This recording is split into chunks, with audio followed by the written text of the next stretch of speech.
The three temptation of Jesus Christ. Then was Jesus led up of the Spirit into the wilderness to be tempted of the devil. And when he had fasted 40 days and 40 nights, he was afterward an hungered. And when the tempter came to him, he said, If thou be the Son of God, command that these stones be made bread. But he answered and said, It is written, Man shall not live by bread alone, but by every word that proceedeth out of the mouth of God. Bread represents livelihood, work, job, or career that puts food on our table and pays bills on our mortgages, school, clothing, and many other things to sustain families' financial needs. With our pursuit to keep our family afloat financially, we do so with all of our strength and might that make us burn out and exhausted. But Jesus used the word to remind the devil that man shall not live by bread alone. As the book of Zechariah chapter 4 verse 6, Not by might nor by power, but by my Spirit, saith the Lord of hosts. Then the devil taketh him up into the holy city, and setteth him on a pinnacle of the temple, and saith unto him, If thou be the Son of God, cast thyself down, for it is written, He shall give his angels charge concerning thee, and in their hands they shall bear thee up, lest at any time thou dash thy foot against a stone. Jesus said unto him, It is written again, Thou shalt not tempt the Lord thy God. The second temptation narrates how the devil wants Jesus to jump on top of the temple, quoting a truth in the Bible to force Jesus to jump. Anyway, his angels will physically protect him, not to be harmed.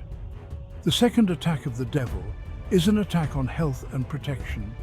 Issues of health are always associated with us being the child of God.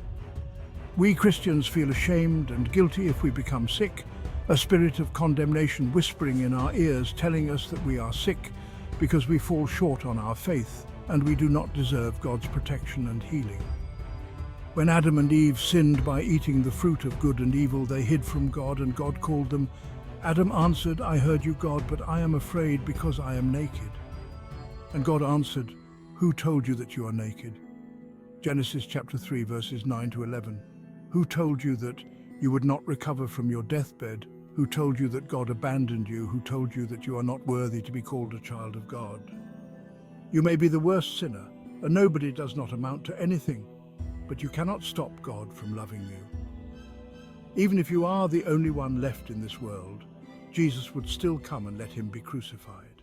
Again the devil taketh him up into an exceeding high mountain, and showeth him all the kingdoms of the world and the glory of them, and saith unto him, All these things will I give thee, if thou wilt fall down and worship me.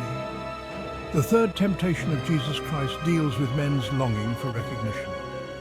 The poorest person seeks to be recognized.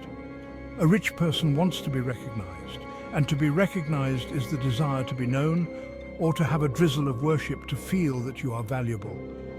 But what the devil is offering is not just a drizzle to be known, but to intoxicate us with fame, wealth, and highly elevated social prestige.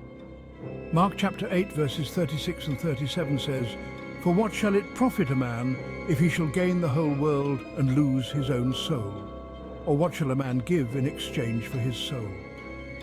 There is nothing wrong with being known, financially well, or living a luxurious life as long as within the boundaries of God's standard. Satan the devil makes us believe that the recognition we desire only comes from him if we bow down and worship him.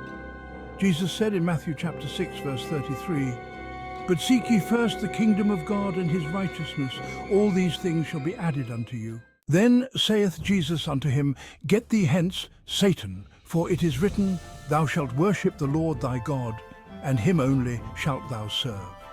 Mark chapter 8 verse 37 is an open option for us where to exchange our souls, to the devil or God.